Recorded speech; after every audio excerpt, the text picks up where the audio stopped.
Hello everyone, if you're new to my channel, consider liking and subscribing. It will make me feel wonderful if you do that. Thanks. By the way, I also have another Naruto and Luffy fanfiction channel. If you are interested, link is in the description. Curse by Jennifer Wilson. When one gets to travel back in time, is it a blessing or a curse? Luffy doesn't know. But when the Pirate King wakes up on the Moby Dick, he's so tired of living. Meanwhile, his previously dead crew desperately searches for an answer, and the Marines retraces the greatest schism since its founding. And what's this about Raftel? Huge shout out to all the warlords of this channel. You know who you are. Want to stand among legends? Join the channel membership and show your support.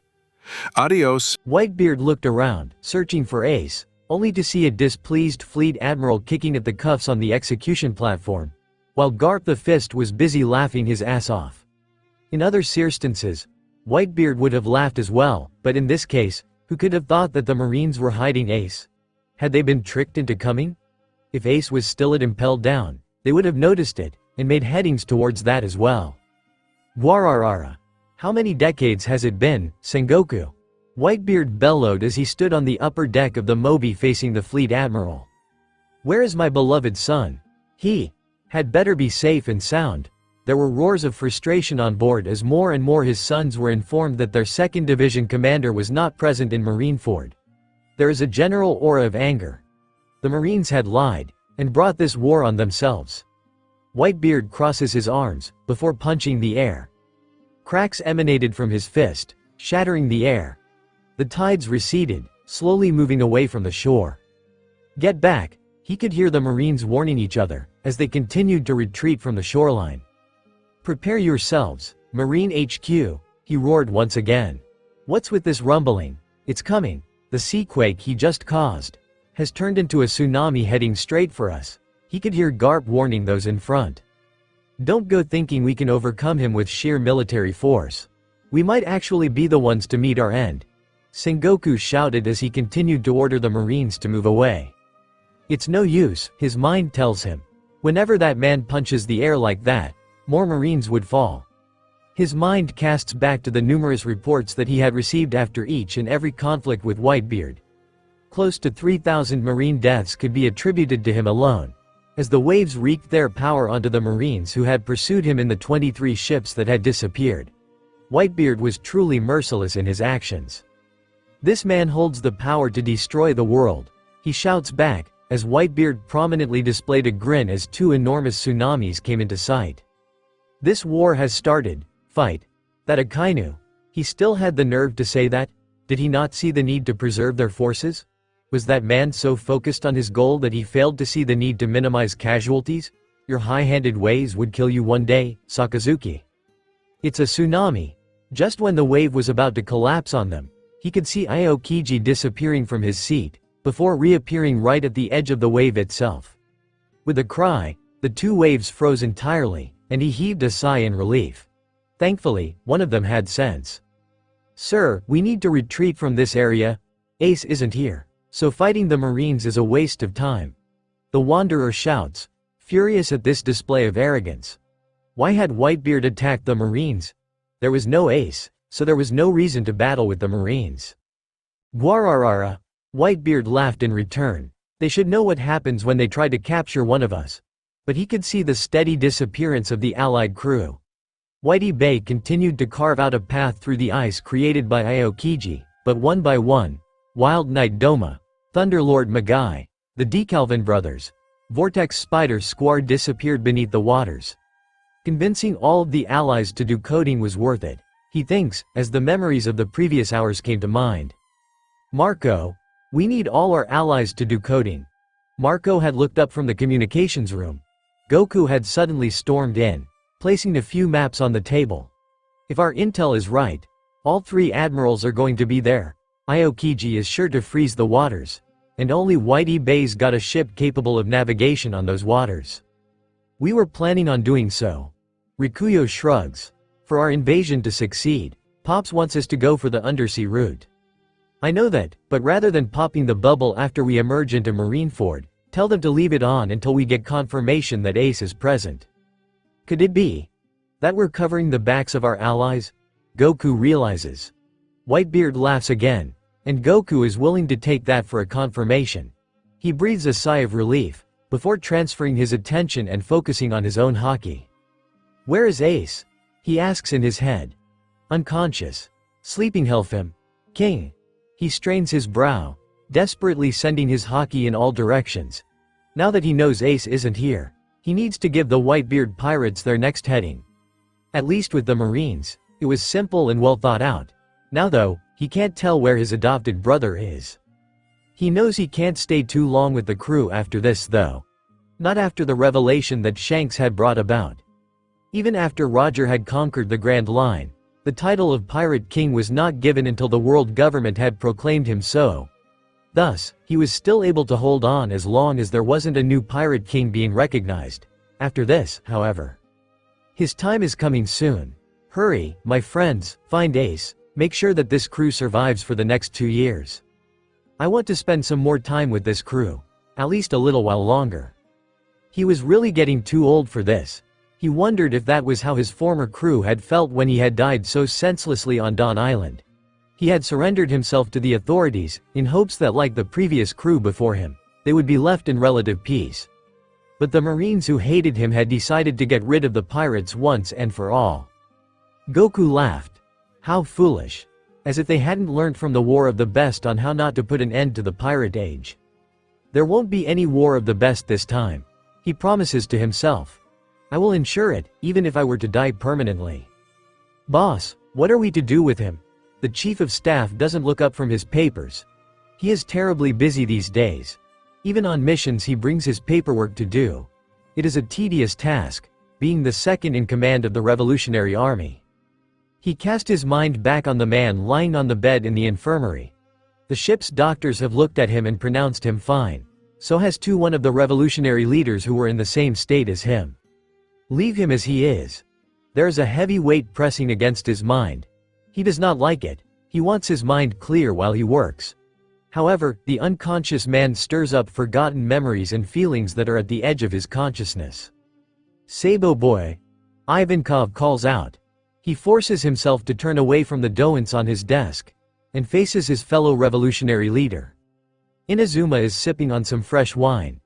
The Okama king on the other hand is busy fanning himself with a sheaf of papers in an exaggerated motion. The chief of staff recognizes the gesture for what it is, and comes out of his room together with the 2 escapees. Thanks for rescuing us. How about Straw Hat Boy? He'll be fine. While we are here rescuing you, Koala and Hack are infiltrating the marine bases. When the cat is away, the mice will play. Because of the mobilization at Marineford, the Revolutionary Army finds it a walk in the park to commit espionage on a grander scale than before. Much of the ease is due to their new members, willing and able to work for a group which holds better ideals as compared to the previous organization they had worked at. Admiral Akainu is making their recruitment efforts so much easier. His dogmatic ways drives those who are disappointed with the Marines to join their cause. Now, the Chief of Staff knows that should Akainu be promoted to Fleet Admiral, they would have a harder time of maintaining their operations. But the Revolutionary Army he has grown up in for 10 years have gone from strength to strength. They have liberated more countries than ever before with the jump in manpower. If only he could find out how Straw Hat is related to him. The boy had stared at him, screamed his name, and fainted when they had first seen each op's amusement. Ivankov attributes it to the adrenaline boost he was given being not strong enough. Sabo thinks that Straw Hat must have been overly exhausted after his spell in the supposedly impenetrable prison. Shichibukai Jinbei is at unease. Apparently, Straw Hat's brother, the man named Portgas D. Ace was supposed to have been shipped to Marineford for execution. Yet another name that had appeared to be familiar, in addition to Straw Hat's real name. Sabo thinks that he might have met them in East Blue. That is where the Revolutionary Army had found him. Maybe they could tell him who his family was. Sabo does not know whether he wishes to reconcile with them, as the only thought that remains from before the murky, dark depths of drowning is the strong wish to never go back. He looks at Monkey D. Luffy, and wonders, why had Dragon not rescued his son? If what Straw Hat and Ivankov says were to be true, Both Portgas and Straw Hat were Dragon's blood. Yet Dragon had not moved, even when proclamations of Portgas' upcoming execution were relayed throughout the world. Dragon would have caught notice at Baltigo. It is what Sabo had done while traveling from Centauria. In fact, he would have found it suspicious that the news coup would have gone to him, giving its cargo in exchange for the petty coins and the pat that Sabo had given it. He was not usually approached by the birds, but the news coup seems to be almost begging for him to read its burden. The chief of staff is curious about how simply reading the article had given him a headache. Admiral Akainu had spoken about how justice would be pursued, bullshit. As if the massacre at Ohara as well as a dozen other places whose only crime was to go against the world government had been justice. Sabo couldn't tell if the man was a psycho or a genuine zealot whose extremism went beyond the bounds of duty. He had caused trouble for the Revolutionary Army, using above brutal force in his tactics. Come to think of it, didn't the Straw Hat help them as well, even before the supposed breakout from Impel Down? The Cypher Police 9 were a pain in the posterior for the Revolutionary Army. It's by dumb luck that they've made enemies of the Straw Hats and subsequently had found themselves crash and burn for it. He should probably thank Straw Hat when he's awake, for indirectly alleviating their burden. Right now, their ship was heading towards Marineford because Ivankov insists on helping Straw Hat rescue his brother. "Boss!" One of his men from the communications room is shouting. "We've got a report. Whitebeard has arrived at Marineford, but Portgas had gone missing." Both he and Ivankov startle in shock. "Impossible." Viv heard him being transported away from the prison. Ivankov cries, holding his hands to his mouth. "Then V here could Ace be?" Sabo paces on the deck. So far, Straw Hat is here with them. Whitebeard is at Marineford with all of his allies. Which means that the two crews most important to Portgas are not responsible for his disappearance. Where could Portgas be? The boy is staring at the piece of fabric before him. Next to him, so is a woman, with long dark hair and pretty teal eyes. "Luffy?" The woman asks as she gently strokes his head. "Do you know what that is?" "Some mysterious cloth?" He knows that this piece of cloth has something that scares him. A little bit, but not as much as Gramps does. Gramps is old. He punches others with no rhyme or reason. Luffy doesn't even begin to understand the singular person that his grandpa is. Anyway, the woman is still talking to him, so he listens. It is the tapestry of time. Tae piss tree? He mutters, chewing on his finger. The woman laughs daintily as she scoops him up. "Hey, let me go." "Here, sit." He snuggles up to the woman's lap. She is warm, so he grins when his head flexes back after bouncing on the woman. He squirms closer to the woman. Her body heat was so soothing and easy to sleep in. It's a piece of woven fabric. The woman frowns as she sits up, but I think you know what it actually is. It's some mysterious fabric, Luffy says. Thinking hurts, so it's better to use simpler terms. Anyway, the woman isn't telling him much other than the fact that it's related to a tree. Luffy could plainly see that it's a cloth, not a kind of tree. Yes. Yarns are twisted together to form tapestries. Then, the kings of yesteryear would carry this around, to decorate their walls. She lifts her hand, and the mirror before them changes its reflection. Now, rather than a side view of the woman and the boy, it now shows another cloth, with a king sitting on a dais while his subjects moved into and out of the screen. The boy's eyes turned into stars as he watches the bustling activity that is silently appearing. "So cool," he shouts, stretching his hand towards it. "It is, isn't it?" The woman chuckles. Then, her face grows serious, like when Ace is talking about his father, or when Sabo is talking about his parents. Luffy doesn't like this, because he associates this expression with bad memories. So he uses his fingers to point the corners of her mouth upwards, such that it is now in a grin. "Don't be sad," he says. "Be happy." The woman watches his action with amusement. "I need to tell you something. Do you know of time travel, Luffy?" The boy shakes his head. She takes out 2 sticks, and 2 stone pebbles. Luffy is watching the motion with rapt attention. Time moves one way, from the past. She lifts a hand to place a stone into the space between the 2 sticks. To the present, and onto the future. She places the first stone onto the space outside the 2 sticks on the right-hand side. However, there was a man who did a very different thing. She lifted the second stone from the future, and dropped it into the other space outside the space between the two sticks. It is to the left-hand side, where she inscribes, the past. He went from the future to the past. She points at the stone that is still stuck on the right-hand side. So his friends were unhappy that he left. Why would he do that? The boy wonders. It's not right. Nakama should always stick by one another. He did so because the other alternative was. She moved the second stone away from the sticks, dying. Dying? He is not familiar with the word, so the woman elaborates, gone to heaven. So he didn't choose to do so, he triumphantly says. No, he didn't. The woman's shoulders drop. But his friends wanted him back, so they too followed him. She moved the stones back to the original position. However, they were too late. The man had gone too far. She moved the second stone far to the left, while the first stone is stuck close to the border between the left space and the center space. And his friends couldn't follow him there. So he waited for them. She tapped the stone, akin to how a person walked. Clip, clop, clip, clop. Wouldn't he get lonely? The boy asks, because it's obvious to him that if Nakama followed him against the usual direction, he must have wanted to meet them as well. He did. And he waited. He waited until he saw his friends again. So this time, when he actually saw them, he didn't think they were real. The woman lifted a hand to her face, and Luffy could see her crying. Oh. He's usually the one who cries, so he doesn't know how to deal with someone else who is crying. It's okay. Some people do that. He thinks back to when Sabo had died. He had cried for weeks, and was overjoyed to see Sabo peeking from behind him. They had watched Ace together, bathed together, slept together. Until he accidentally threw a hand into Sabo's face, and Sabo's ghost disappeared. He had started crying again, until Ace had carried him into his room, called him a crybaby, and the two had curled up to one another. Ace had scolded him for being a crybaby, but he had promised to himself that things like that won't happen again. He won't cross an image with one of his friends, even if they were conjured by his mind.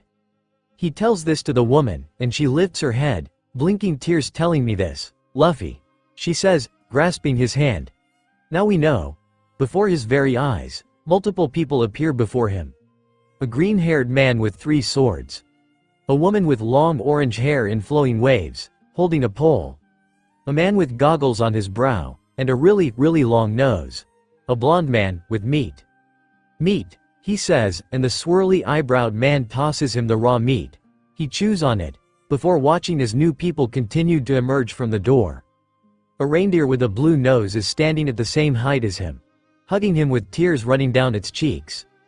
A robot man with blue hair and 3 chins is giving him a thumbs up. A skeleton is dancing as he continues to play Bink's sake on his violin, while someone else is singing as accompaniment. Well, you heard him, right? The long-nosed man says as he heaves his weapon, which seemed to be a slingshot with several green balls hanging off to his shoulder. If our captain was to truly believe us, we need to get hit by him. That's so, huh? The swordsman scratches his head. Then we might as well make our grand debut out into the world. Yo-ho-ho-ho. The musician cries as he puts down his violin, and pulls out his cane. Let us ride the waves once again, my friends. Onwards, the unknown voice cries, to find One Piece. The boy recognizes this voice. He turns, and Luffy wakes up. He's been lying on the bed, but the ship isn't one belonging to the Marines. Eva-chan, he yells at the top of his voice. Jinbei? Where are we? He hurriedly sits up, craning his neck for any sign of his companions. Lie down. There is a man in a doctor's suit. You're on the ship. The chief of staff of the Revolutionary Army is coming over, and he wants to talk to you.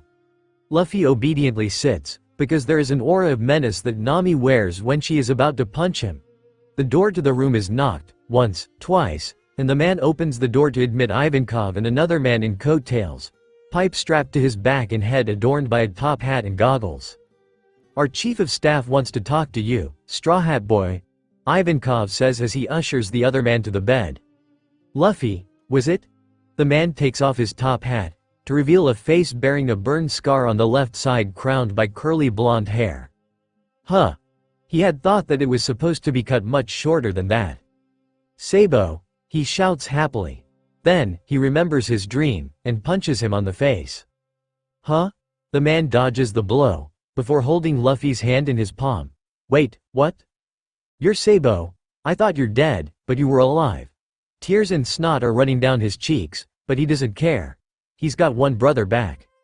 Sabo, we have to rescue Ace. He's at Marineford, he says, shaking Sabo with his other arm violently. Our brother needs us. Brother? Sabo gives a wide-eyed stare. I have a brother? Luffy shakes his head impatiently. Sabo is so slow. Luffy would need to explain things further. Ace got captured by Teach. Then the Marines took him and sent him to Impel Down. Then I wanted to rescue him, but the Marines got to Ace first, and now they're moving him to Marineford. We need to save him. Sabo is still looking at him in confusion. Ace. Yeah, you know, our brother. We swore to be brothers by exchanging cups of Sakazuki. You're 3 years older than me but 3 months younger than Ace. You were going to write a book of our adventures, while Ace was going to be a great pirate, and he breathes in. I'm going to be the king of pirates. Clam up, Straw Hat, Buggy's voice said in irritation. Some of us are trying to rest here. King of pirates? Sabo whispers. He glances at the window outside. How do you know me? It's really heartbreaking to hear the note of confusion. Looks like Professor Luffy has to explain things further. He stands up, ignoring the protests of the doctor, and rummages through the newspaper lying on the doctor's desk, before pulling out Ace's bounty. Here, Ace, our brother. Sabo blinks once, twice, before falling over. Hey, isn't that a revolutionary ship? It is. Surround it. We have got some pride to salvage. Do you think we'll get a promotion? Of course. Did you not see that man smoking there? It's Crocodile, one of the former Shichibukai. So it is, Star Clown, Buggy from East Blue is there? Really? The pair of binoculars were passed over to another. Well, I'll be damned. He raided my hometown, he's not getting away from me. All in favor of chasing that ship to Marineford. We'll put someone else on the execution block instead. When Sabo comes to, the first thing he thinks is oh hell no, because if he's seeing a sea of purple, it means only one thing. He's being hidden in Ivankov's hair. He carefully parted the curly locks and sharpens his vision a slight bit. Straw Hat, no, Luffy is being bound with sea stone chains, and from what he can see, so too are Ivankov and Inazuma. The rest of the escaped Impel Down prisoners seem to have escaped, but the person he is half buried in is being escorted somewhere. He looks around and sees that the guard's attention is mostly on Luffy. Frankly, no one would suspect a person to be hidden in hair, even if the one bearing the magnificent hairdo goes by the name of Okama Kane. If Ivankov had found the time to carefully stuff Sabo into his hair, it meant that they had decided to go with Plan C, that is to gain a quicker access path by relying on the Marines hanging about. Inazuma was against this plan, mainly because it involved being captured again. But Ivankov must have seen fit to pursue this. He sees his baby brother in front, eyes glassy. He looks up, and shudders. Shit, what is Ivankov thinking? Oi, Ivankov, he mutters under his breath. Ivankov shakes his head a little, a sign that he's listening. What are we doing in Marineford? Our ship was surrounded by 5 marine ships. Ivankov answers in a whisper. Crocodile, Buggy and the rest had been left to drown on the sinking ship. Sabo highly doubts that. A Shichibukai and a former member of the Roger Pirates? They would have found their way off long ago, while our members are currently mixed with some of the Marines. Good job, he thinks. They've been trying to get some of their members into Marineford for Doance for some months now, after Kuma had informed them that it was unlikely he was able to commit espionage on their behalf after the final stage of the Pacifista project. With the ongoing chaos at Marineford, the probability of successfully getting intelligence from the deserted administrative offices at Marine HQ is higher now than ever. And Luffy? Ivankov notices the change in pronoun, judging from the slight startle of the head. Straw Hat Boy had been panicking after you had fainted. A Marine with hypnotic powers was able to get him while you were unconscious. Shit, then why is he here? His head is filled with worst-case scenarios. It's a bad habit accumulated from his job as the Chief of Staff of the Revolutionary Army. He's planned for the worst while hoping with the best. Luffy imprisoned at Impel Down. Luffy captured after having escaped from Impel Down. Luffy facing possible execution at Marineford. Sabo is going to have nightmares after this. Along with Ace's would-be execution. Ivankov, does Luffy know that his brother isn't at Marineford? Ivankov's head gives a jolt. Hey, Straw Hat Boy. But Luffy's unfocused eyes continue to remain on the ground. Shit. Luffy's definitely drugged to the gills, by the looks of him. His mouth is slack, jaw hanging half open, while his breathing is slow. In other words, Luffy is in danger. Sabo reaches up for his pouch. Unluckily for him, his sea stone-tipped pipe had been left behind on the ship, so he's only got a jackknife up his boot, and a pistol which has seen better days. He grins, as he shoots the lock off Ivankov's cuffs silently. He's got a little brother to save. Fleet Admiral Sengoku. The Den no Mushi seems to be in a state of panic. We've got Straw Hat, but we need backup. Oh no, Sengoku doesn't need this right now. The circus that was Ace's attempted execution is turning into a farce. Right when they think they've got him in Whitebeard, Ace disappears. Then, the allied crew disappears, as the Whitebeard pirates themselves cover for them. Now, with all of their allies fully retreated, the Moby looks ready to begin its own disappearing act, as its crew start to head back towards the bay after buying time for the allies to escape. This is an unmitigated disaster. Send Vice Admiral Momonga and Onigumo to escort Straw Hat to the execution platform. The use of Straw Hat to save face hasn't been made known to Garp yet, but Sengoku isn't taking any chances. Bad enough that Impelled Down has had its first breakout in decades. Losing the ringleader of that operation would be a greater loss of face. They hadn't even been able to keep track of who was responsible for the second breakout, but Sengoku highly suspects that it has to do with the missing Shichibukai Blackbeard. Why had that man been made Shichibukai again? Oh yeah, Fire Fist Ace, who isn't even present for his execution. They've been playing right into the hands of Blackbeard alright. Both the Marines and Whitebeard had been forced into this head-on collision.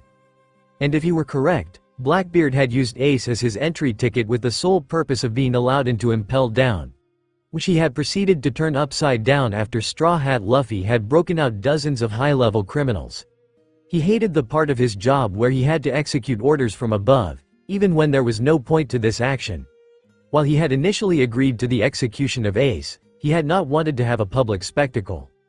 But after news of Ace's disappearance had gotten out, some bloody world noble had called for the execution of another infamous pirate. Bad enough that Whitebeard, in all likelihood, was successfully escaping the intended death trap that was Marineford.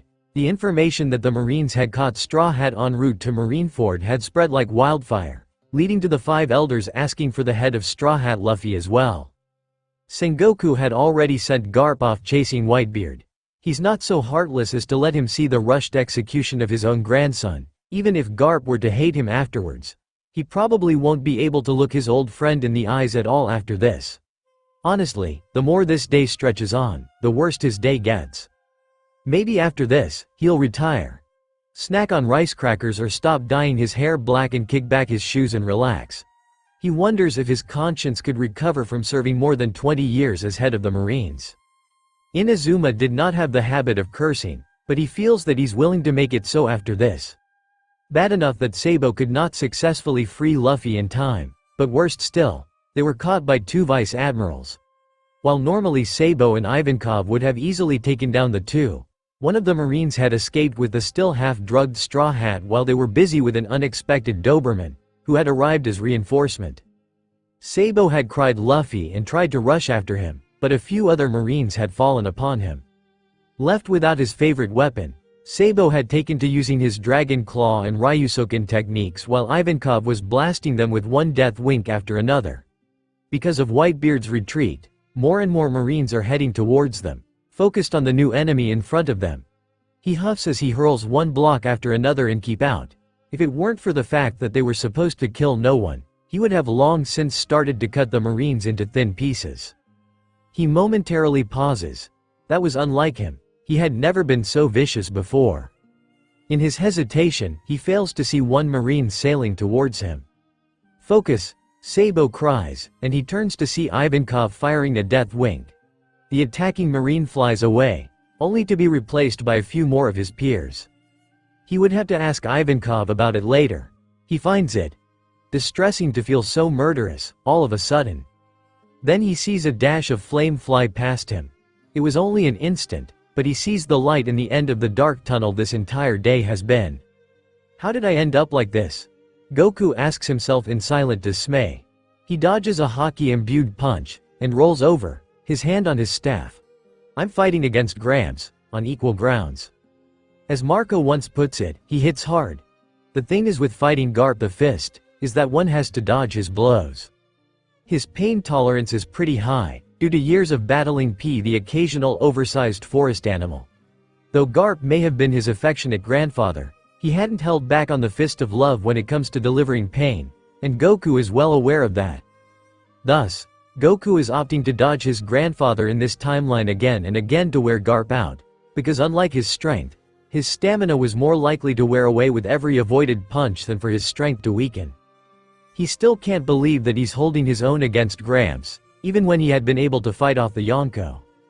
He had never really gotten over the old man's death, in some cases, which was why he allows Gramps to get one blow in. Gramps grins when his fist finally connects with Goku's upper left arm. Haven't seen you before? Are you a new recruit? He comments as Goku winces. I haven't come across you before? Goku takes the time to stare at the old geezer, because unlike before, this Garp has never met him. Right now, all he should see would be a man that his duty commands him to defeat and take down. He bears a serious and heavy countenance, unlike the times when Goku had met him under a different face and name. Now, they are enemies across the battlefield, rather than an indulgent grandfather and his hooligan of a grandson. Not a member, he replies, ignoring the burn in his chest. Just a wanderer. It hurts, seeing his grandfather with such cold eyes. Then, a noise whistles, calling for his attention. He brushes away the glancing blow that Gramps gives, and looks up at the platform.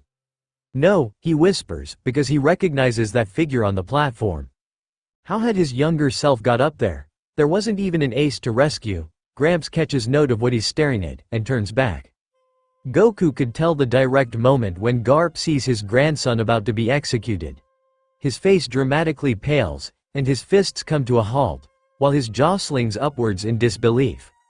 Conflict swims across his face, and Goku realizes this, because it's the same look he bore when Goku had punched him out of the platform on his way to rescue his own ace. Come you shitty old geezer. Go rescue your grandson, he whispers, and just before he kicks off with the use of Soru in order to fly off with Jeppo, he could see the grateful look that Garp casts. If he could time this just right, one blow from Garp was able to collapse the execution platform such that his younger self would fall over. Luffy thinks he's in this in-between stage of being awake and asleep. He grins as a bowl full of hot piping noodles floats into sight, and he licks his lips in anticipation. He recalls the day that Sabo, Ace and he had ate their first bowl of ramen together.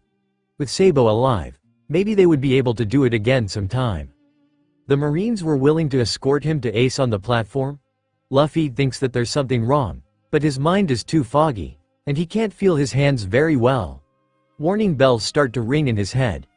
Let's see, there was Sabo, him showing Sabo Ace's picture. Sabo goes to sleep, some shouting, Buggy and the rest being tied up.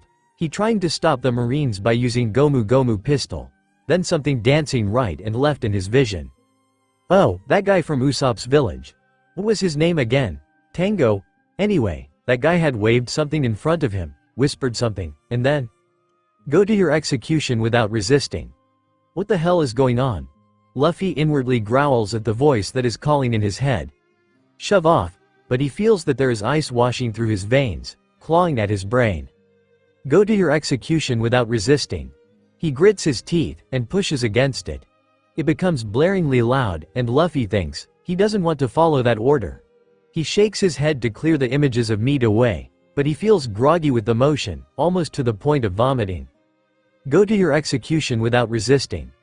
Luffy knows he's got two choices, to allow this person to take control, or to fight back.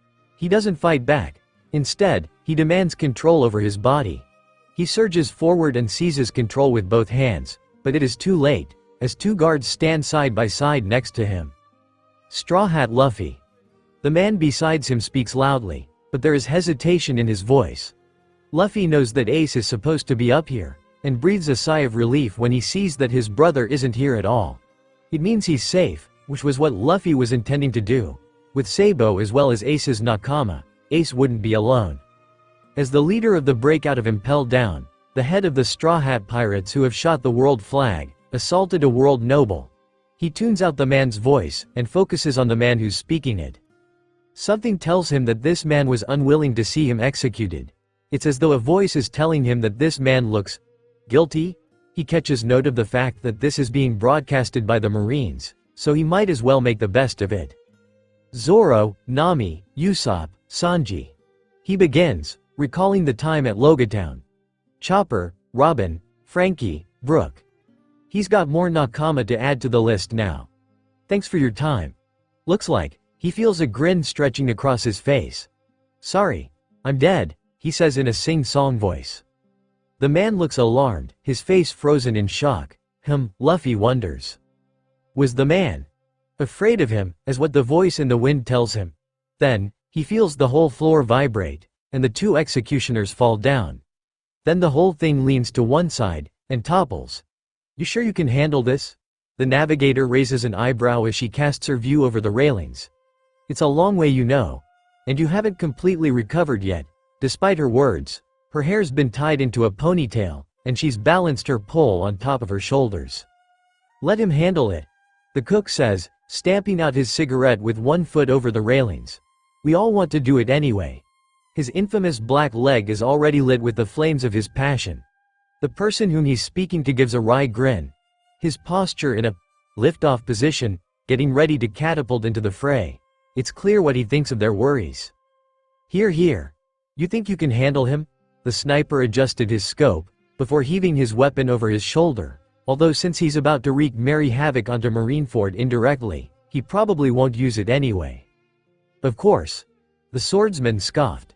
His arms are outstretched, eye on the form of their captain into the fray. It's been a long time since we last saw him, for him. Best make sure that their captain does not just look, but see them. The visual Den Mushi's been disrupted already. Their archaeologist shrugs. It's unlikely that we would be able to remain unseen after this. Despite her words, there's a small smile playing on her face. Our bounty's going to go up after this. That's why our musician and doctor are sitting out of this, right? The crew collectively rolled their eyes at the sulking figures on board. One of them was curled into a ball of fur, sobbing into the deck, while the other was playing the most irritating screeching sounds that a violin could ever make. They're the ones with the lowest bounties. Before the 2 years, anyway. The doctor was still pawing away at the deck. On my count, 1, 2. The navigator palmed her face in disgust as their temporary companion leapt off the ship at 2 and was already soaring down. He's impatient, all right. The swordsman grinned as he whipped out his swords. The cook shrugged as he followed the flying figure. Let's roll. Meanwhile, the companion had narrowed his eyes. With one punch, the man had sent a flaming fist, and inwardly whooped when it landed right on target into one of the legs, unbalancing the platform. With another, the whole thing was leaning to one side, the tiny figures clinging onto whatever grip they could hold. His personal target was staring sleepily ahead, his mouth open in a daze. Just like him to sleep at a time like this. You shitty crybaby brother. He was still fighting with Gramps while heading towards the execution platform when he finally felt it. Most devil fruit users had a certain scent. His archaeologist had the smell of Casablanca flowers, along with old paper, ruins. His doctor smelled like the cherry blossoms that Drum Island was famous for when he first came aboard the ship. Then his scent slowly shifted to the clinical smell that the Wanderer hates of stinging disinfectant and sterilizing alcohol. But when he gets a good wash, he smells of meat and cotton candy, both of which the Wanderer loves. In fact, that's why he had identified Chopper as a kind of meat when they had their first disastrous meeting. His musician smelled of Earl Grey, an elegant tea that had a tangy taste in the air when he chose it, along with the common spiced teas that his cook had offered when he discovered that the devil fruit user had lost his taste buds after returning back from the underworld. Above all, unlike what most people would think, they had the smell of the sea. It's not like the usual kind that people think sailors smell of salt and minerals and different kinds of creatures that lived beneath the watery blue depths. It has something deeper, one that could only be detected on the devil fruit users, those that which are hated by the sea and therefore are forbidden from its depths.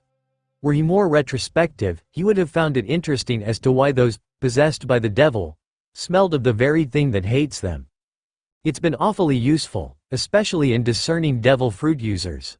Most zone users smelled of the habitats that they had originated from the treetops that the curly-haired guy with the pigeon that had fought against him in Water 7, to the sandy desert-like feeling he got from fighting against one of Hancock's sisters.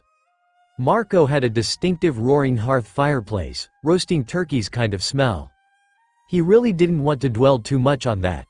Paramecia users were more akin to the elements they held control over. From what he understood, he smelled of rubber.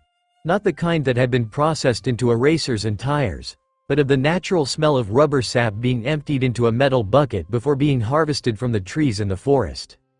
Buggy, who had fled from the sight of him even before they had first met, had the smell of a butcher's shop, which is interesting in every definition of the word.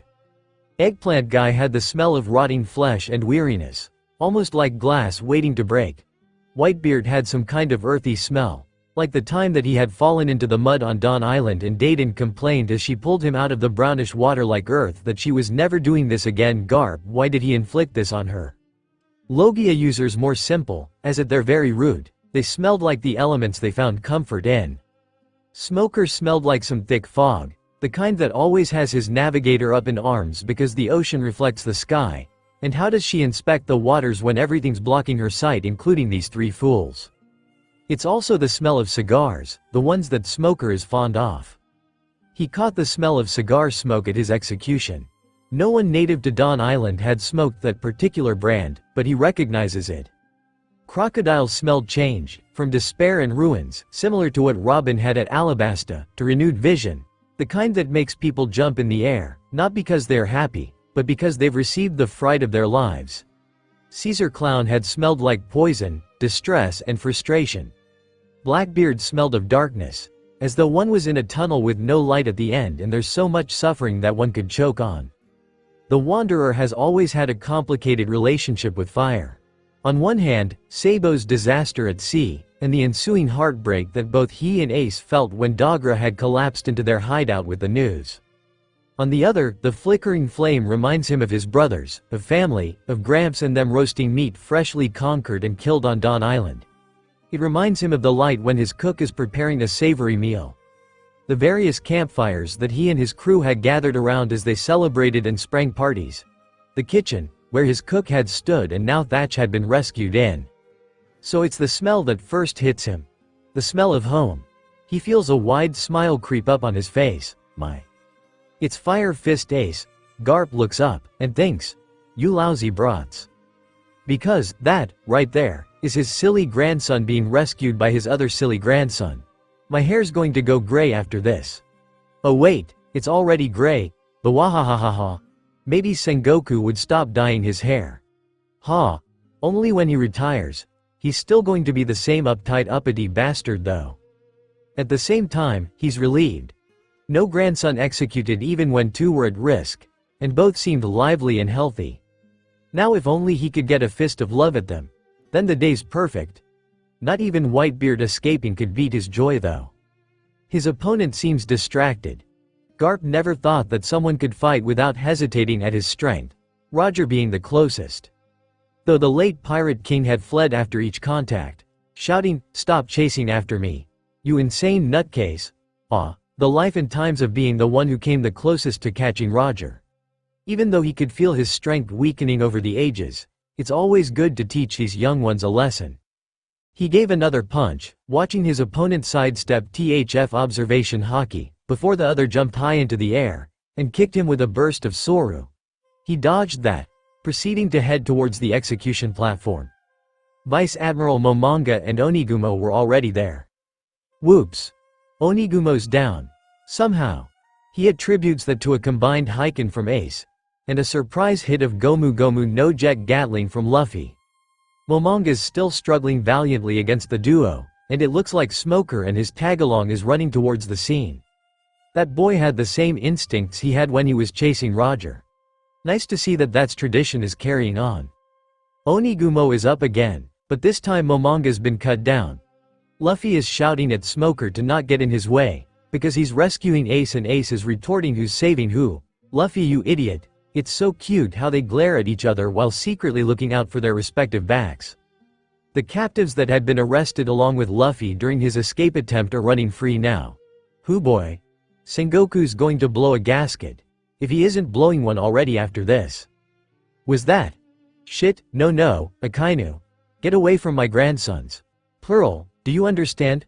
The Psychas after his grandsons. His grandfatherly instincts and marine duty are conflicting again. Nope, not happening. Ah, saved by the enemy. That mustache guy with the sword is busy with Onigumo right now, while Marco the Phoenix and that guy with the pompadour is helping Whitebeard to handle Akainu. Good, that should be enough, with Marco as the shield. Oh great. He's sympathizing with the enemy. Bad Garp. Oh fine, he's so going to whack these brats in a bit. One of his punches misfire, and he strikes Doflamingo, completely by accident, not in the head. Ow. The Shichibukai falls down in a dead faint. Ah, whatever. It's not like the flashy youngster could blame him anyway, not when he was trying to cut Garp, and his opponent, at the same time. Blah. At you, Shichibukai. Ryusei Kazan. Akainu throws down the gauntlet, unleashing a rain of blows onto the group. Garp gets quickly out of the way, cursing. Shitty Admiral, as though he's not a high-ranking member of the Marines himself. To his surprise, in front of the unguarded Ace, who's busy dealing with Momonga, and Luffy, who's sleeping of all things in the middle of the chaos.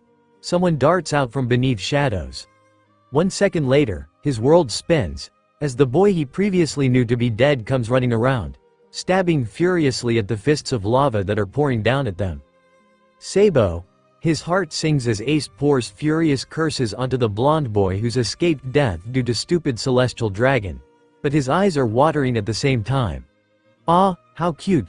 Now the number of silly grandsons, both adopted and by blood, have increased to 3 once again. He's got at least 4 fists of love coming right up, he thinks, as he readies his fist. 1 extra for the missing fool who led us to think he's dead. The 3 catch sight of him, and all shudder in fear. He pouts. Didn't they miss him? He punches Sabo right on the jaw, provoking a cry of not this again. Ace is shielding Luffy, hissing at him, but there are tears in his eyes, the bashful little boy. Hi, Gramps. He grins. Let us through. No, he punches, but intentionally overreaches. Ace grins, and ducks around before kicking him down for good measure. Inwardly, he snickers. I'm just giving you this victory for once. Next time, I won't go easy on you 3. So the 3 make it past him. He raises his fist, and punches again, this time semi-serious, at the Phoenix. This time, his blow strikes through, and the man is jerked to one side. At the same time, Akainu manages to burn half of the famous mustache off Whitebeard, and he could see the horror displayed on the faces of the division commanders. Pops, he hears Ace cry. Oh crap, Ace likes Whitebeard. He forgot. Please don't come back. Please don't come back. Damn, that boy's running back. Luffy at the side of Sabo as they hobble away towards the bay. His fists are all fire now. Damn him. Boy, run away before you get killed too. Why can't you be Marines? All 3 of you. Even as he thought that, he ruefully shakes his head. Pirate. Ace shouts over the crackle of the fire. Luffy is in between them, busy gorging himself over the feast they've been roasting over the campfire. Marine. Garp retorts, raising his fist. Ace ignores it with the easiness of experience. Pirate. Marine. I'm done. By the time they finish their argument, Luffy's finished all of their food.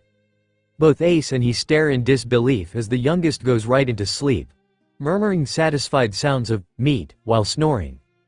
If Luffy's on board a marine ship, Ace snickers, he'll finish all the rations within the week. I guess so. Garp scratches the back of his head in thought. He had actually done that within 5 days, much to the dismay of those on board, including Suru-chan and Sengoku. The 2 spontaneously erupt into laughter. Oh, who's he kidding? Yeah right, as if any of those 2 would become Marines. He's got the heart to laugh at this now that Luffy is no longer in danger.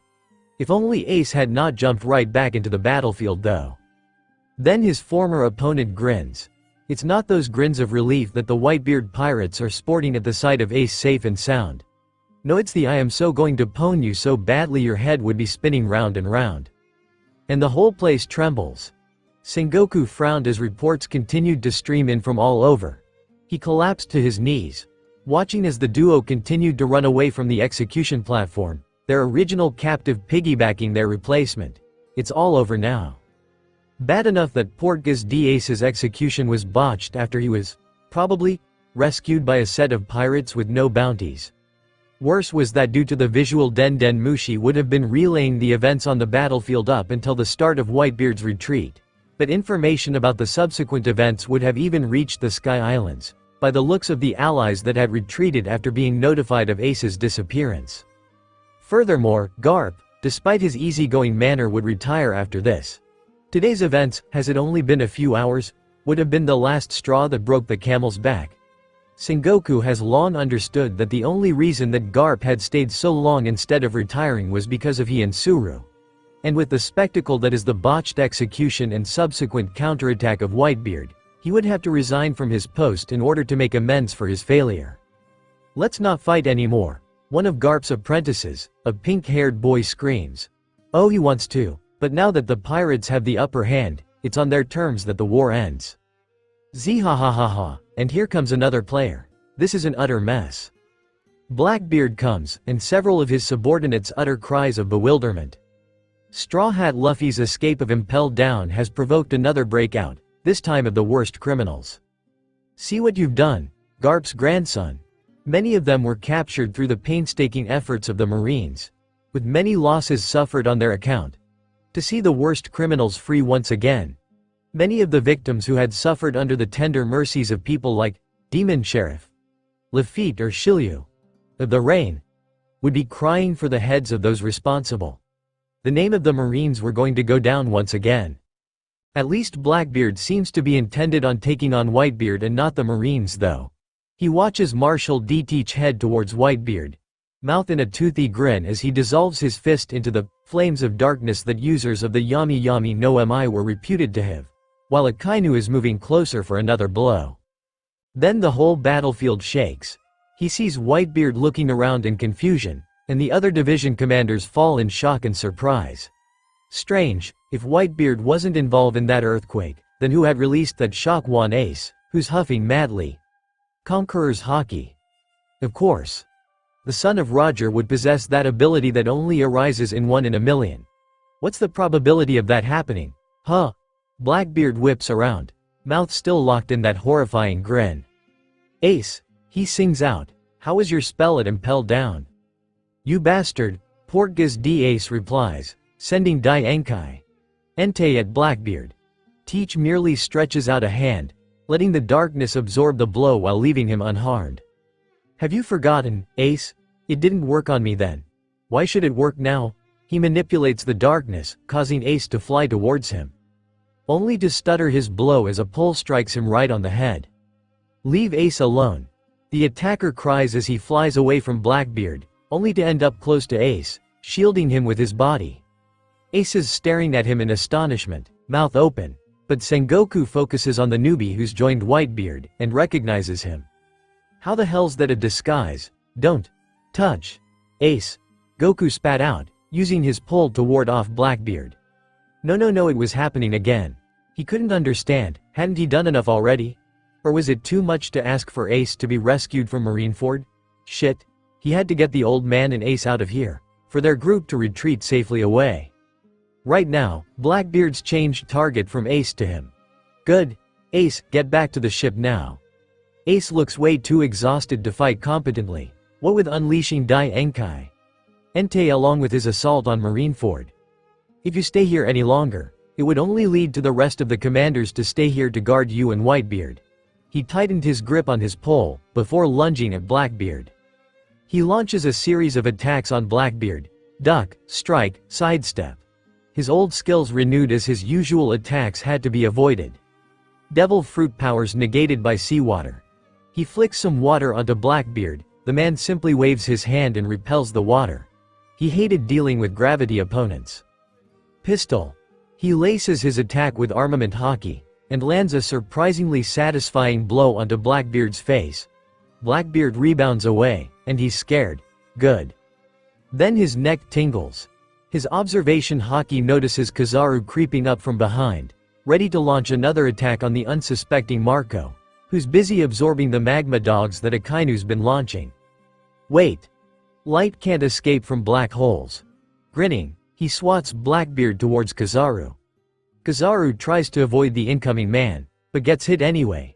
He can't speed his way away from the man who's made of darkness, because if he dissolves into light, the Yami Yami no Mi would suck him up, so he uses armament haki to attempt to mitigate the impact that the larger man's bulk would have on him. Anyway, this would. Pops, he hears Thatch yell, and turns his head back. Akainu's shot of Mago shoots clean through Whitebeard's torso. Why didn't the others protect him? Oh right, Blackbeard couldn't have come alone. Vista was originally up against Shiryu, while Jozu was defending against attacks by Jesus Burgess, but Blackbeard's sniper's been busy. Curiel's down, but Haruta's guarding him while defending against Doc Q. It's not a good matchup, as Haruta's swords weren't a good defense against the explosive apples that Blackbeard's doctor carries. He looks to the ship. They were only a few minutes run away from the bay, but Aokiji's been busy. The whole place is now frozen with ice age, and it looks unlikely to emerge quickly. Yet, Aokiji isn't launching attacks on the moby. He's been kept away from projectile range by Izu and Rikuyo, while Namur and the other fishmen on board are making use of the water to break the frozen obstacles getting them to safety. Why hadn't the rest of the Marines attacked yet? Though those below captain's rank had been knocked out by Ace's successful Conqueror's Haki, Smoker and the rest of the Marines should have been attacking the Whitebeard ships. He sees one desert spade and a wicked pair of swords attacking Smoker and Tashigi respectively, wielded by Smoker and Mr. One. Buggy is leading a motley team of temporary crew around the sides of the Moby in order to stamp out the Marines who had remained conscious after Ace's shockwave. Probably because he wants to remain as far as he could from Goku. It looks like Luffy's awake too, as cannonballs continue to get deflected and returned to the Marines by the rubbery teen. Jinbei's helping, judging by the waves emitting from the side of the bay. But he's more preoccupied with Akainu now. Thatch, get him to the ship. He felt himself say. I'll deal with Akainu. No, Whitebeard utters. There is no ship to take me to the new age. Anger builds up at that sentence. He knows Whitebeard's spoken of that before, but he's gained a soft spot for him. It's hard not to, seeing how he's one of the most caring people the Wanderers ever met.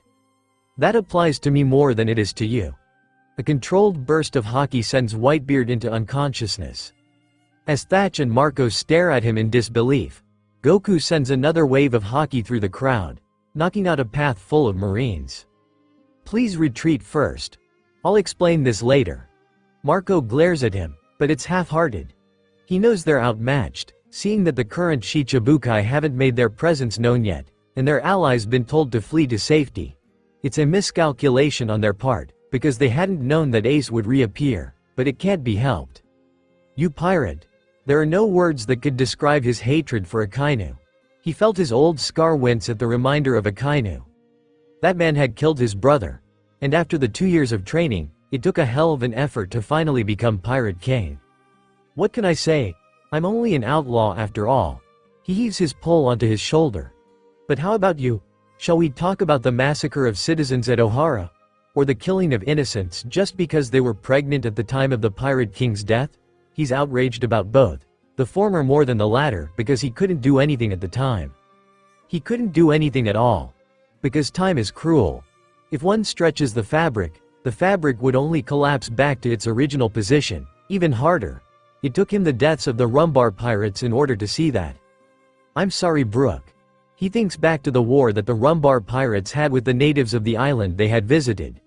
Rather than encountering an enemy ship, they had died of disease, a grand line flu that West Blue pirates had no immunity to. So Brook had to watch as his captain and his crewmates fell one by one to a simple bug which shouldn't have occurred in the first place. When one bends the fabric, one has to keep in mind that the rubber band of time is capricious. You may perceive it to be flexible and bendable to your wishes, but you would take too long to find out that the rubber band springs back if the pins you use to stretch and warp the band are too weak to hold onto the changes that you make. It took him emerging onto the ship with a tone dial to inspire them to make one last song, not only for Laboon, but for Brook, because they hadn't brought a tone dial with them. This only occurred because the Wanderer had purposely shifted the winds such that the Rumbar pirates could avoid the enemy ship, only to wound up on an island with a native bug that the ship's doctor couldn't identify, much to their ruin. He hated himself then, because he knew he was controlling the events of others, rather than allowing things to play out like before. It's not right, for the Pirate King to gain power over others. The Pirate King was the most free, but did that mean he was free to take control, to manipulate his subjects like puppets on a string? If past me were to see me like this, he thought as he pierced through Akainu's defenses, only to quickly retreat because Kizaru's Kusanagi would have hit him. He would hated me. For all his years of not wanting to become like his enemies, like Crocodile, like Doflamingo, he had become almost like them. In fact, it was his crew that had saved him. That had reminded him that whatever happens, he's got to protect them. So he had tried so hard to protect their families. But he had failed. Frankie's mentor was still killed. Robin's island was still wiped off the map, even when he had made sure that the poneglyphs that the island had stored had been moved away to safety. Usopp's mother had died. Chopper's father figure had soup-bed to the mushrooms, even when Wapol had been sufficiently distracted that day. Kokoyashi was still attacked. And Kuina. Uncle. Kuina had looked at him with sad, tender eyes. I can't grow any stronger than Zoro. You can. He had replied. I've seen swordswomen who had defeated the strongest swordsman in the world before. No, not before he had reached his peak. She had argued back. Men would always be stronger than women, and Zoro, I'm not going to let him give up his dream because of a request. The Wanderer had nodded, his heart sinking. She walked out of the room, and a few moments later, he could hear Kuina rushing down the stairs. Time was a fickle mistress, but, he thought as he dodged another blow from Akainu, it's my win. Marco didn't want to run. In fact, he wanted to scream. He wanted to create fiery havoc and rain terror on the people who had attacked his pops, who had captured his brother. Ace looked to be of the same mind, but the Wanderer's look had seemed desperate, but determined. Besides, if the Wanderer's will was enough to knock out Pops, it didn't seem like they would have succeeded in protesting against him. Haruta's acting as vanguard, and a few of their men had sprang off the ship in order to provide more support, but there were more Marines, headed by a vice admiral heading towards them. And there he goes flying off along with one of the Blackbeard crew. Out of my sight, Boa Hancock continues to turn both Marine and enemy pirate alike to stone. Or I will kill you. And no one would curse me, because I am beautiful. Slave Arrow. Okay. He could work with that. Why was one of the Shichibukai protecting them? Especially one as eccentric. Even among pirates. As the Pirate Empress. Marco really didn't want to figure why that had just occurred. Dusty's off the ship now, and he's got Ace onto his shoulder. It looks like Ace's body has finally protested and shut down involuntarily. Ace's brother, on the other hand, is awake. He's helping the fishmen to provide air cover as they continue to work on breaking the ice, preventing them from descending. Is Whitebeard-Osan okay? He calls back as the nurses pull Whitebeard into the operating room, still hovering protectively over the ship. He's got hit by Akainu. Several times, in fact. They hadn't expected Blackbeard, and Marco curses the fact that they had been led away while Pops was left unprotected. He should have known. Pops had weakened, and as he once admitted, he couldn't remain the strongest man in the world. Marco had forgotten that. And Whitebeard's reaction time has been slowed sufficiently that Akainu had landed a few dangerous blows. Now it's all up to his sisters to ensure that their Pops doesn't die. A cold shiver went down his spine. He's not ready to take over Pop's position yet. He doesn't want to be captain. To him, Pops is invincible, and he shudders to think that one day, he might die. Marco doesn't want to find out if he's up for it, for all that he's the 1st Division commander. Zihahaha. Shit. Teach is heading towards them. Fully aware that the crew is currently not up to another battle with Teach. They've been exhausted from their fight with the Marines already, and their previous fight has tired them out even more. Black hole. All of the cannonballs that Straw Hat's been deflected, instead of firing upon the Marines, are attracted by Teach's devil fruit power. Straw Hat watches in bewilderment, as even those that had been heading for the Moby had changed trajectory and moved towards Teach instead. He's going to relaunch them at us instead. He warns as the last of the Moby's crew enter the boat. We need to get away. Moby 3's destruction was a wake-up call as to teach new power. He doesn't want the main ship to suffer that as well. Straw Hat hears this, but his expression doesn't change as shards of metal fly towards Luffy. And a whirlwind appears in front of them. What? Tatsumaki, the whirlwind announces as it continues to deflect the shards a mile off from the Moby.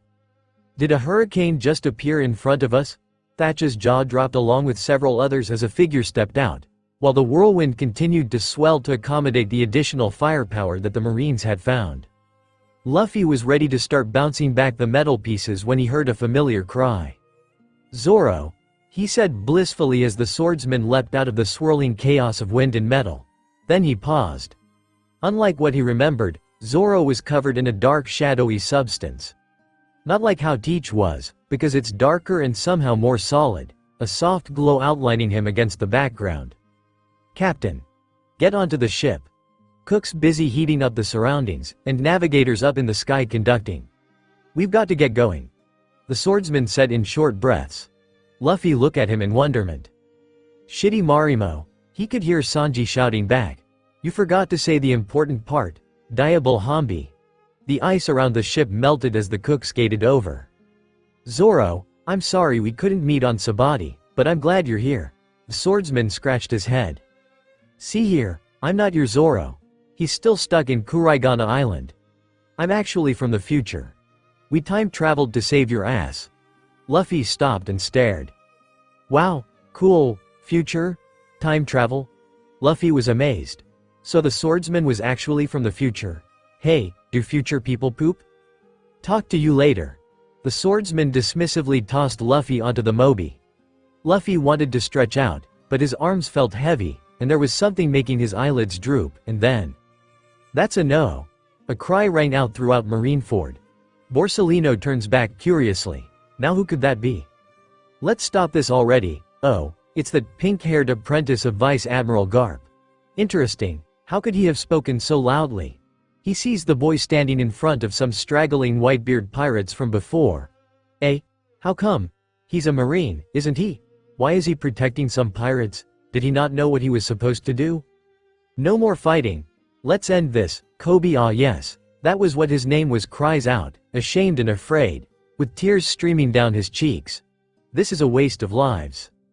Our goals are no longer able to be accomplished, chasing after pirates who have no will to fight. Desiring for wars that could be prevented. Hey, he hasn't had this much excitement in a long time, you know. Even if the Whitebeard pirates didn't give much of a good fight, he still had some fun culling some of the pests that roamed the seas. Abandoning Marines that could be saved if tended to. And just piling more sacrifices on top of them. Every Marine that falls from here on, don't you think they'll look like complete idiots? Well, what he said did just make sense.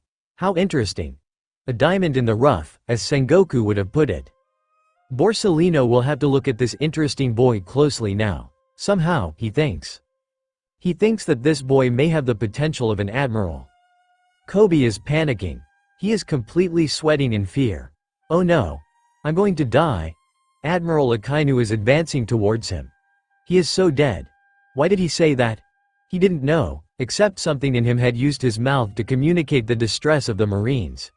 But the Admiral had melted the Marines who had wanted to flee not because of fear but because they knew they were out of their lead as advancing towards him. There's no way he would be spared now. Seconds has been wasted.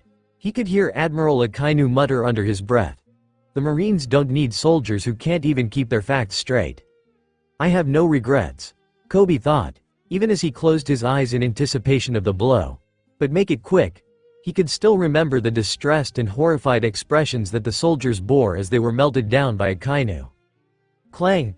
Kobe opened his eyes once again, to find a figure right behind him. The man had chin-length red hair, and bore a dark black coat hefted over his shoulder. In his right arm was a sword, defending against the fist of Akainu. Red-haired Shanks. He could distantly remember how Luffy had praised his mentor while on their trip to Shell's Town. So this was the man that gave Luffy his straw hat? He seems more like a decent human being than Akainu. He couldn't hear what the redhead had said. Something about changing the fate of the world, he didn't know. Why is one of the 4 emperors here? He heard someone else cry out. and he looks to see the flagship of Shanks' scythe long since cleared of the existing ice floes. I've come to end this war. Various members of the Red Force landed near Shanks, each pointing a weapon at a marine or in some cases, Blackbeard pirates. The skirmish with another emperor, Kaido the Beast, has just happened yesterday. And he's already here? He heard another cry. Did that mean that he had purposely rushed here to stop this massacre? In that case, why didn't someone else nearer stop the battle before? Another presence winked out of existence. There were so many deaths, so much suffering happening. Why didn't anyone in the higher-ups put a stop to this battle? Boss, he saw a bulky man yell out. This is the first time you've seen Luffy in 10 years. You sure it's alright not to see him? He could see Shanks cast his gaze towards the retreating form of the moby. He must wish to see him too, but Luffy said. If I see him now, it'll be breaking the promise, right? Luffy? He hears Shanks whisper. I see, so he's making sure not to break that promise too. The nobility of pirates, huh? Though he may not know it at first, this proved to be the start of a schism that would engulf the Marines in several years. A.N. Please play the 15th opening, we go, to enrich your reading experience. Then bring it on, we'll take care of every single one of you. Shanks didn't hear it at first. As he watched the Whitebeard pirates slink away, he scanned the area. Surprisingly, there were few casualties present. Was it because of that person? He could probably imagine it. In fact, that was why his old captain had refused to take on such a burdensome role, after hearing about it. Shanks wouldn't want to take on the duty, but this man had done so. Why? Jito dekanai tamaranai, yoke ga osaku juratai. Ichi, ni, sunshine yan. We go. All of a sudden, a jaunty tune on a violin burst onto the battlefield. Shanks couldn't help but raise his eyebrows. Was that supposed to happen? Hata wo age you break of romance dawn. Namikaze tate you sleep kara no jump start. Ari nai sakai wo yuku nara. Kimi no tafunesu sor ga hitsuyu. Super RRRR. With an almighty crash, an entire ship landed onto the bay. Around the bay, jaws dropped as the ship with colorful sails proceeded to skid, do a somersault before finally stopping close to where Akainu was standing. You missed. Someone shouted back. Yo-ho-ho-ho-ho. Have you seen a gentleman with a cloak and gloves around here? A skeleton dressed in a cravat, a three-piece suit with coat tails and holding a cane asked as he bowed, taking off his top hat. I'm afraid we've missed him quite terribly. That's because we landed on top of him, _ we need to shift position. Moria involuntarily shuddered. Then he stared at himself. Why am I reacting like this? Medikisugi Saret Sumi, Shimeidahai Sumari winner. Jiu Dakego or Tachi no Ruru, Shinpai Nanti de Kofuku K's. Our captain needs to see a doctor. A humanoid emerged from the ship. Please make way, make way. You're the doctor. The monster did some funny dance, swaying his arms and legs as though a breeze had brushed past him. Shut up. As if that makes me happy. Meanwhile, from the bay, two figures soared over the heads of the Marines, skipping and somersaulting while whooping like maniacs. Bastille took one good look at the Jolly Roger. To hell with the ceasefire. He led a charge of those still active enough to attack the ship. We can no longer let the name of the Marines be besmirched. TTAI One Piece Ichibanori, Yumi Miru Kokura wa Chu Dakai. Samanai Koto ga Daiji. Shitty captain. Always making us worry like that, the faster figure noted as he slowed to a stop. However, the Marines close to him were only able to distinguish a dark shadowy person, a swordsman by the look of the swords. Dracul Mahak tilted his head to one side in thought. The figure seemed familiar. _Swan. The second figure waved back at the ship. Like the first figure, his own facial features were covered in shadow, even as the sun shone brightly on the scene. Did you see that, Melorine? That stupid Marimo tossed Luffy like a rag doll. But I melted the ice so that people could get through. Number 4. The first figure muttered as he deposited the only one remaining of Whitebeard's men onto the ship. You're being loud again. A gigantic tick mark appeared on the head of the second figure, while fire emerged from both the arms and legs. As if you have any right to tell me that. The second figure, no longer so love-struck, replied as he collected the abandoned pole from the battlefield. Yeah, whatever, perverted cook." The first figure waved a dismissive hand, causing the heat emitting from the second figure to increase in temperature, and he charged towards the first. Diable yaw. "Out of the way!" A female figure screamed as she swatted the cook towards the Marines. As the cook gradually grew into a fireball, the Marines felt their eyes widen in disbelief. "He's not a fire logia, is he? Shit, get out of the way. We're supposed to be retreating, not doing this."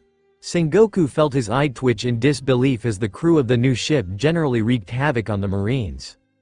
Worst of all, it wasn't even intentional, as most of the damage was done because of the crossfire between the cook and the navigator, while plants continued to multiply and devour the concrete.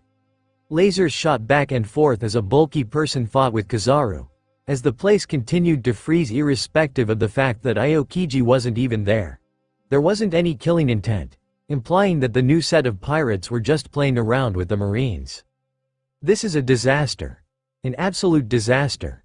He palmed his face as he sat down among the rubble.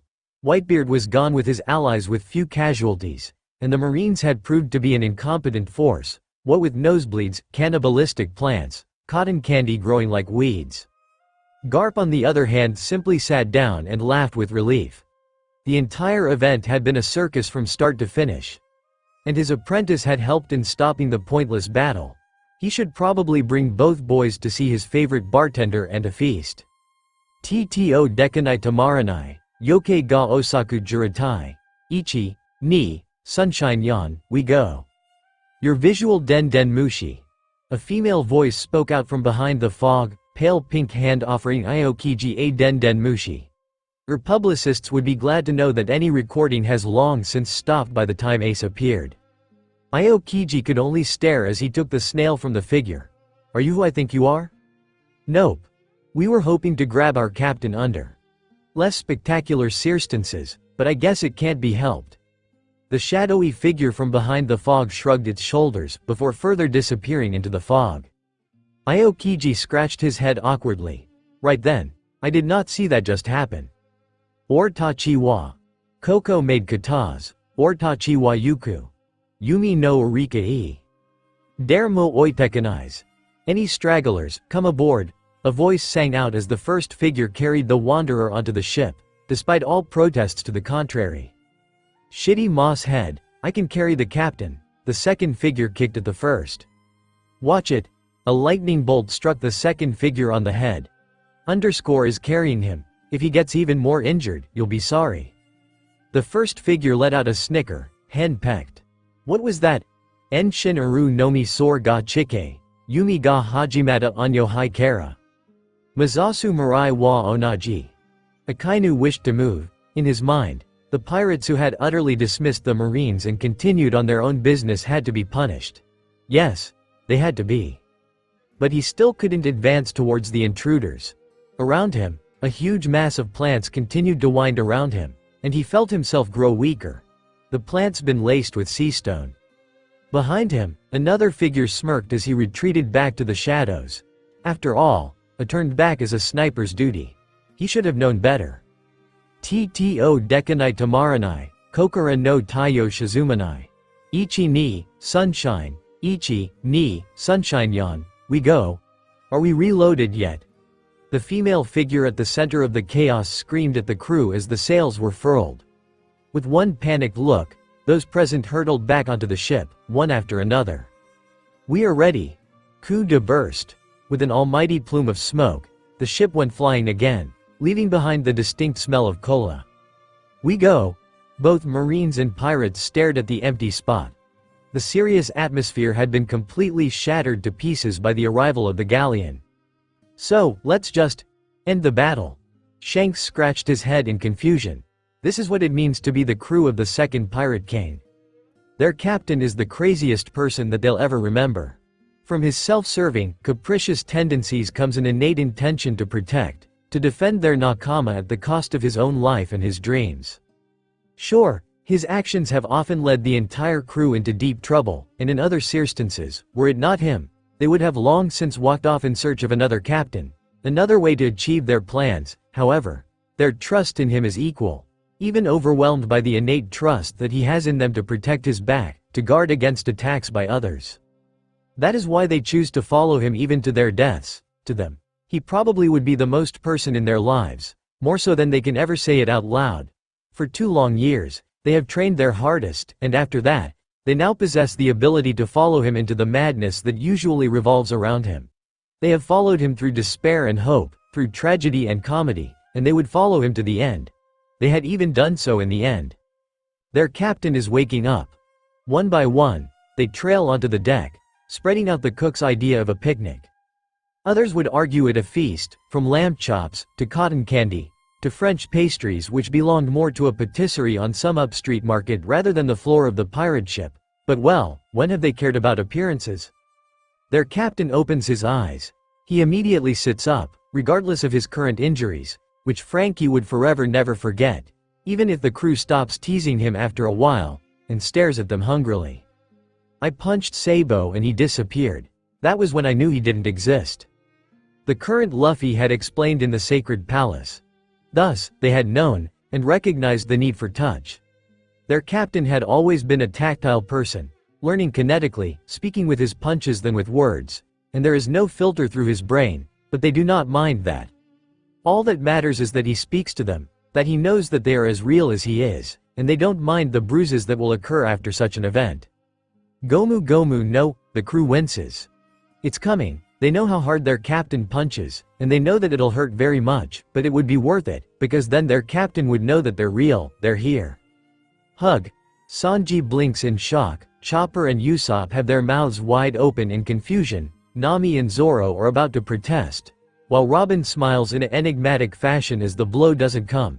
Instead, what their captain was doing was stretching his arms out and winding them around the entire group. Of course. He of all people would accept the strangest of situations. It's what he's always done. AIMSOWW Garad you're OKAAAY. He drags out through a choked voice.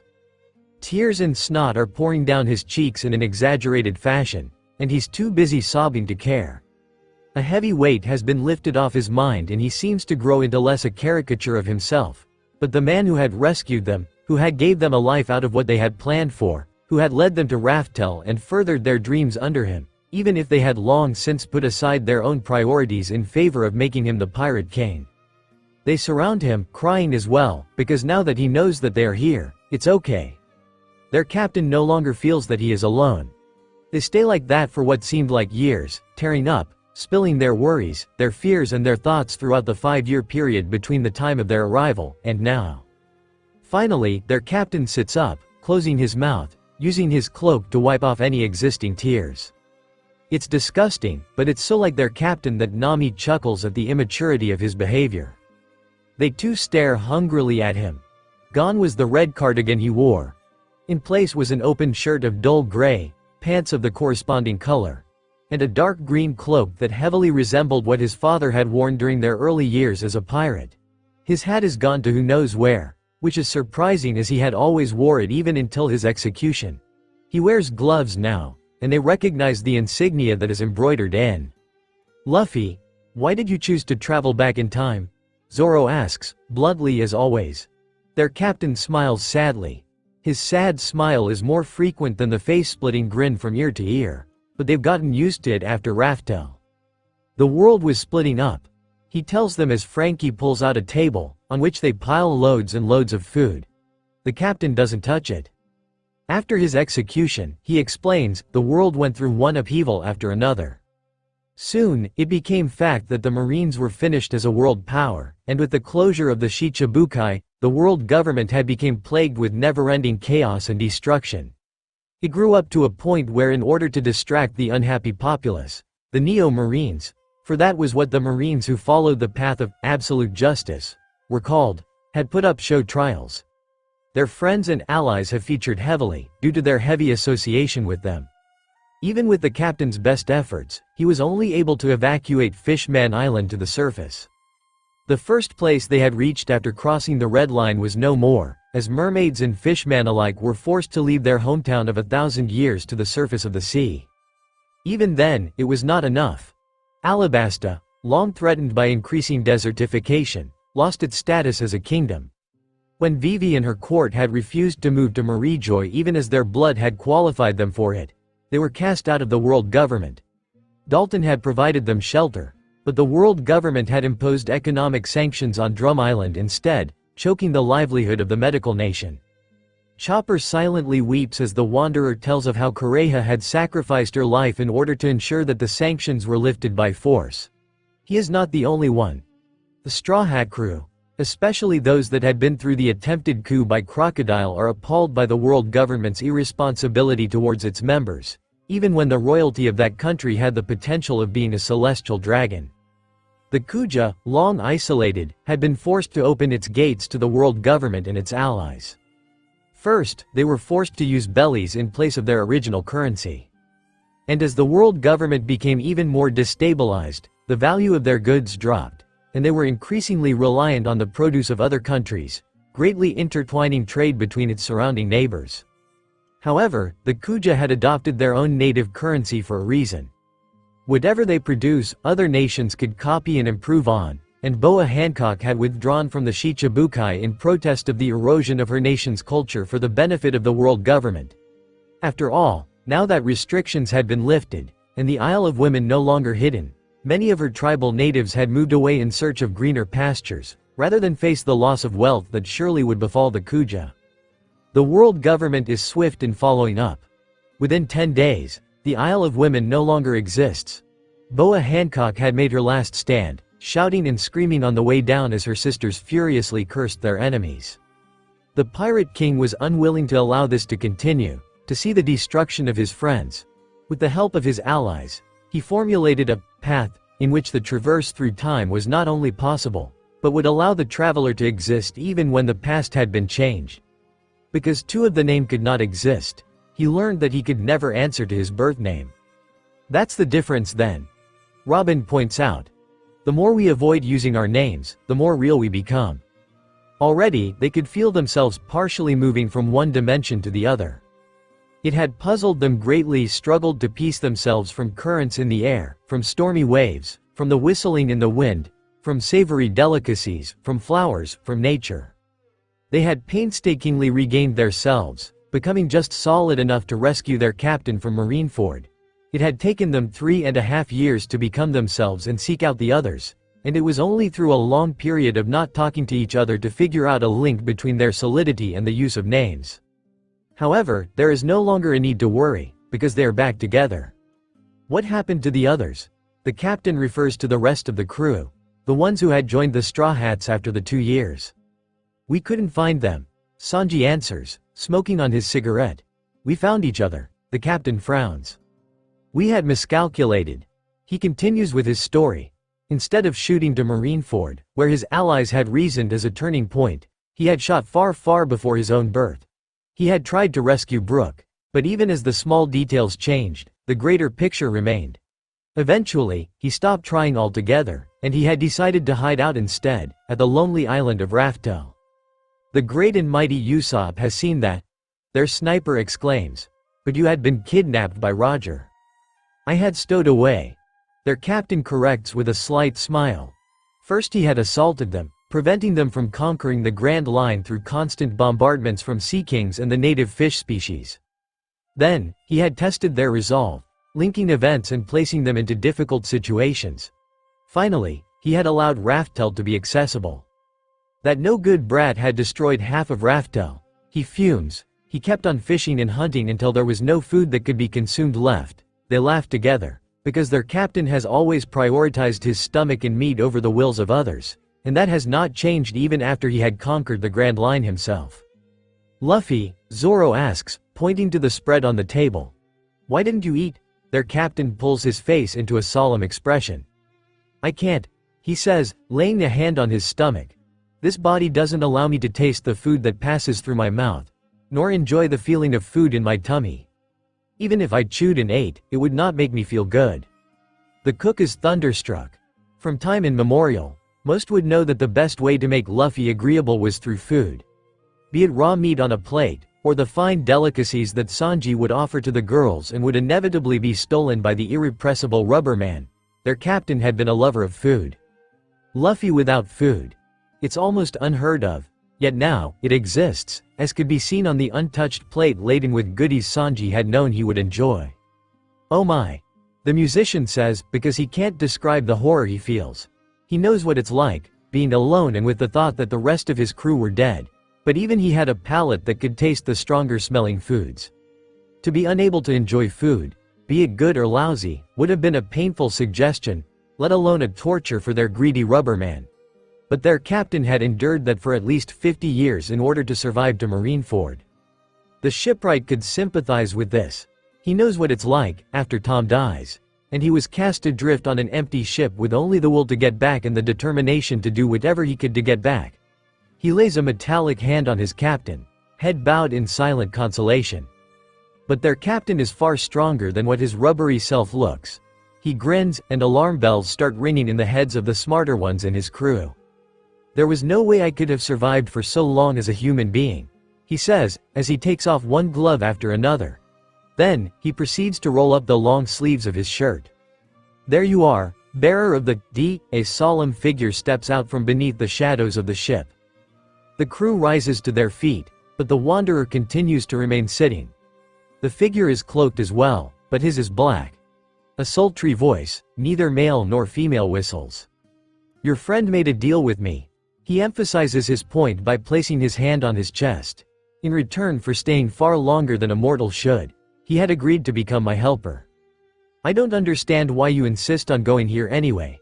Sengoku narrowed his eyes as his old friend continued to drag him along. We have work to do in Marineford. You have, I don't. Garp revels in the fact that he's retired, demoted to training up the new recruits. Well, he probably doesn't see it as such. To Garp's simple mind, there were only 3 things. His 3 grandsons, Whitebeard's 2nd Division commander, a supernova that invaded Eni's lobby and burnt the flag of the world government, and a member of the Revolutionary Army. Sengoku won't admit it, but he thinks it's pretty good for a bunch of brats from Dawn Island. Then again, Garp came from there. Must be something in the water. His apprentices, specifically the one who had called for a ceasefire. Even in the face of incoming doom by Akainu and food. Must be nice to have their priorities set out in order. Sengoku was monitoring Marineford, but as of 2 days after the battle, he had handed in his resignation letter, and was expected to assist in the transitional period as the higher-ups picked his successor. Kong, the former fleet admiral, now world government commander-in-chief, had been disappointed, but he understood Sengoku's unspoken reasons. As fleet admiral, he had obligation of being deployed to Marineford, to take care of logistic matters. While this on one hand meant that the admirals and those below them was in charge of enforcing the law, it also meant that he, as someone higher on the totem pole, would be able to monitor their actions. While his next nominal role of Inspector General was meant to do the same thing, Sengoku felt that his authority would be less regarded then as compared to being Fleet Admiral.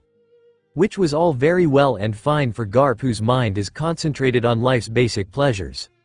Sengoku, however, felt that there was a curious emptiness inside him. Yes, he had disliked the role that he had played in enforcing the law of the world government, especially in cases where he had personally felt that the law had been against his idea of justice. Though the 2 words may seem respectable, he sometimes wondered why couldn't the Marines as a whole agree on what justice is. Jaguar D. Saul's death would be a stain on his conscience as he reflected on his years as a fleet admiral. He had pushed all of his doubts to one side when executing his duty, but now that he had the free time to think, to look back on what he had done, he didn't like how this train of thought went. Anyway, he had nominated Aokiji as his next successor, but there were talks that another might be chosen. Sengoku personally hoped that it wasn't Kizaru. He had Borsellino under him during the confrontations with Golden Lion, Shiki, and he didn't think that man had the responsibility, or even the cautiousness needed to carry out his duties as admiral, let alone fleet admiral. On the other hand, he didn't think that Akainu would serve as a good replacement, disregarding the fact that he had practiced absolute justice, and that he had been a bit extreme. Sengoku personally found himself worried for the Marines. Akainu was a polarizing figure, especially between the extremists who held the view that the laws had to be followed to the letter, and the moderates who practiced moral justice. On the third hand, Aokiji was popular with the Marines under him, and had treated matters under his command pragmatically. However, he was often found sleeping on the job, or cycling to a place where no Marine officer could find him in order to sleep. However, in the aftermath of that botched execution, Aokiji had been working double time, catching the last of those who had escaped impelled down. In fact, it was due to his that most of Blackbeard's temporary crew were just that temporary. However, when he had asked for wanted posters to be put out on the remaining level 6 escapees, the world government had ordered a cover-up of the whole event in order to prevent the Marines from being besmirched. He had been infuriated more so than he originally thought he would. The world government has, regarding the level 6 case, told us to hide it. That any loss of face greater than this could result in a loss of trust in the government.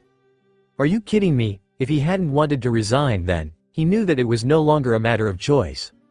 He had always known that the world government had been built on paranoia and lies. That was why he had been ordered to carry out actions that he personally disapproved of. Sometimes, they were reasonable, such as the clamping down on the so-called adventurers who were but pirates without a Jolly Roger. However, with things such as O'Hara, with Saul and now with the cover-up of the most dangerous escapees. He did not voice out these concerns to Kong, but Aokiji, and he had discussed about it after he had tendered his resignation. The subject of Saul was avoided, but it was clear that it was heavy in both their minds. He didn't know what to think of the organization that he, Suru and Garp had worked for so long. Were the Marines truly working for the side of justice anymore? He and Suru had set out with such high hopes of changing the face of the organization, of making sure that there would be a decreasing number of people damaged both physically and mentally due to the actions of the pirates. But what had they done instead? Out of the 3, 2 had already resigned, and Suru had continued because Marineford couldn't lose the second in command in addition to the original head. Perhaps Garp had perceived his thoughts or was otherwise impulsive as usual, because Sengoku found a bowl of noodles in tonkatsu broth with bonito flakes on the table without ordering it. Garp had a bowl full of roasted chashu meat, a humongous pile of rice in a single bowl, and some vegetables stir-fried and liberally sprinkled with oyster sauce that had a note that said, "Eat your vegetables." Sengoku, however, had to restrain himself from palming his face, because Garp was devouring his meal and asking for seconds after 5 minutes. "Garp, would you not mind your matters?" Though it probably an act of consideration that Garp had taken them to a restaurant on Sabati after hours. The bartender, and possibly the owner of the aptly named Mary's Bar, looked sympathetic when Sengoku had given a long-suffering expression after watching Garp inhale his second meal.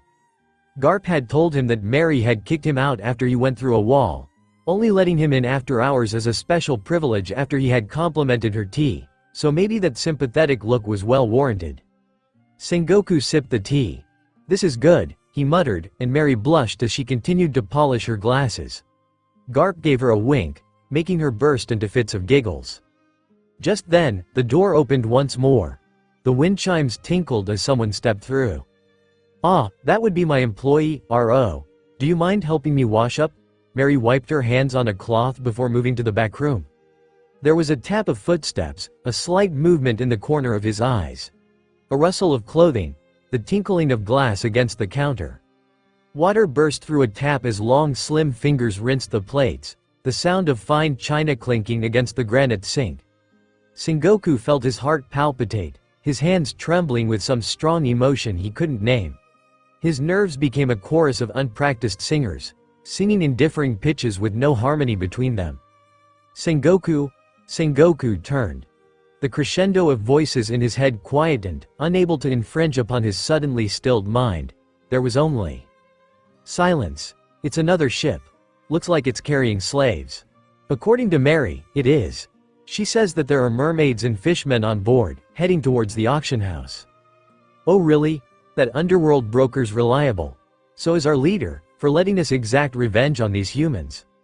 Now, it's not like our leader is not human, right?" A nervous laugh. "He's a monster all right, the Oni, but he's a good human too." "Really? Yes, our elderly leader knows his stuff very well. Who could have thought of underwater den mushi that could be used as a tool for inter-team discussion? Certainly not the Marines. Apparently, he was from one of the marine laboratories, and those were common for experiments." There was a hiss. "I think that he feels guilty. Look at the depressed face he always carries during our discussions." Of course he does, idiot, a whack over the head of the first speaker. His friend was executed by the organization that he once worked for. He decided that he could no longer trust the Marines, and so he left. Don't go whispering our leader's secrets out loud, bastard. Anyway, we upset the boat, capsize it, and then rescue the prisoners, yes? That was the plan. Lips widened to reveal sharp teeth. But why don't we teach them a lesson about how dangerous the self-defense force could be? As one, the team of fishmen smirked, predatory eyes gleaming. That human would condone it anyway. Back at the future Straw Hat crew. The less quick ones have caught on. They growl and try to rush at the figure, but it is too late. The figure dodges them, clasping one bony hand over the wrists of the wanderer. You're mine now. Their captain tries to smile reassuringly, but with one word, he bursts into water, spraying his crew with his life force. Luffy.